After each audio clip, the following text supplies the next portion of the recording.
Hello, നമസ്കാരം. ഇന്ന് നമ്മൾ പറയുന്ന ഒരാളെന്ന് പറഞ്ഞാൽ ശ്രീകുട്ടനാണ്. ശ്രീകുട്ടൻ ജീവിതത്തെ പോസിറ്റീവായി കാണുന്ന, തൻ്റെ ജീവിതത്തിൽ നേരിടേണ്ടി വന്ന പ്രതിസന്ധികളെ സധൈര്യം നേരിട്ട ഒരു വലിയ പോരാളിയാണ്.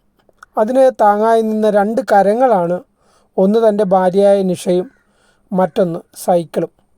കക്കാത്തൊഴിലാളിയായിരുന്ന ശ്രീകുട്ടൻ ഒരു വറുതിക്കാലത്ത് റോഡ് പണിക്ക് പോയി. ആ റോഡ് പണിക്ക് പോയി കരിങ്കൽ പൊട്ടിക്കുന്നതിനിടയിൽ ഒരു കരിങ്കൽ കഷ്ണം അടുത്തുള്ള മതിലിൽ പോയി ഇടിച്ചതിന് ശേഷം തൻ്റെ കാലിൽ വന്നുകൊണ്ട് കാല് ഗുരുതരമായി പരിക്ക് പറ്റി.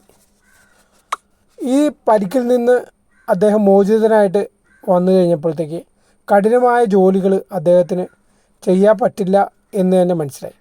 അപ്പോഴാണ് അദ്ദേഹം ലോട്ടറി കച്ചവടത്തിലേക്ക് ഇറങ്ങിയത്.